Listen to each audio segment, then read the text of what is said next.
வணக்கம். இரவு நேர பிரதான செய்திகளின் ஊடாக நர்மதா சிறையில் முதலில் தலைப்புச் செய்திகள்.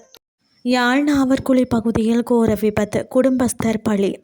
எல்னினோ தாக்கத்தால் 4 மாகாணங்கள் வறட்சி ஏற்படும் அபாயத்தில். கோர்முஸ் நீரிணையின் பாதுகாப்பு குறித்து முக்கிய தரப்புகளுடன் ஈரான் கலந்துரையாடல். இனி விரிவான செய்திகள்.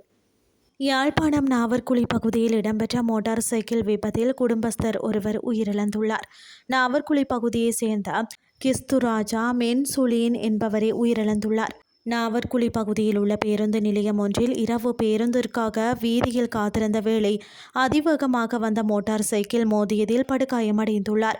படுகாயமடைந்தவரை சிகிச்சைக்காக யாழ் போதனா வைத்தியசாலையில் சிகிச்சைக்காக அனுமதித்த நிலையில் சிகிச்சை பலனின்றி உயிரிழந்துள்ளார். சம்பவம் தொடர்பில் சாவகச்சேரி காவல்துறையினர் விசாரணைகளை முன்னெடுத்துள்ளனர். எல்னினோ தாக்கம் காரணமாக நாட்டில் பல பகுதிகளில் வறட்சியான காலநிலை நிலவி வருவதாக வளிமண்டலவியல் திணைக்களம் தெரிவித்துள்ளது.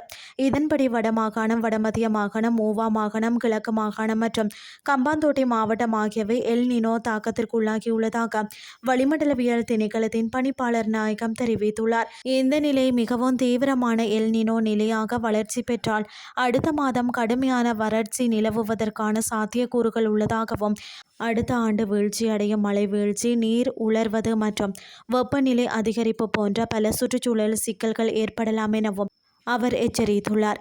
இதன் காரணமாக பொதுமக்கள் நீர் மற்றும் மின்சாரத்தை சிக்கனமாக பயன்படுத்துமாறும், தங்களது சுகாதாரம் குறித்து அவதானமாக இருக்குமாறும், வாழ்வாதாரம் மற்றும் சுற்றுச்சூழலுக்கு ஏற்படும் தாக்கங்களை குறைப்பதற்கு முன்கூட்டியே தயாராகுமாறும் வளிமண்டலவியல் திணைக்களம் அறிவுறுத்தியுள்ளது.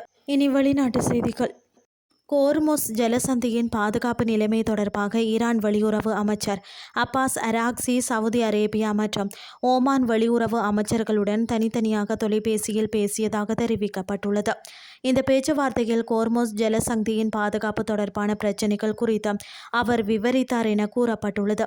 மேற்குறிப்பிட்ட விடயம் இன்று அவரது டெலிகிராம் பக்கத்தில் வெளியிடப்பட்ட ஒரு அறிக்கையில் விளக்கமாக கூறப்பட்டுள்ளது. மேலும் அந்த அறிக்கையில் சமீபத்திய இருதரப்பு மற்றும் பிராந்திய முன்னேற்றங்கள் குறித்து கலந்துரையாடிய அவர், பிராந்தியத்தில் ஸ்திரத்தன்மையை நிலைநிறுத்த ஒத்துழைப்பை வலுப்படுத்தி கூட்டு ராஜதந்திர முயற்சிகளை முன்னெடுக்க வேண்டியதன் அவசியத்தை வலியுறுத்தியதாக கூறப்பட்டுள்ளது.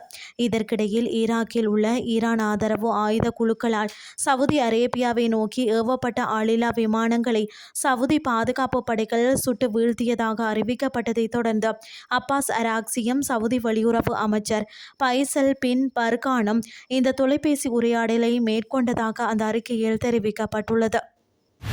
செய்திகள் யாவும் நிறைவடைகின்றது.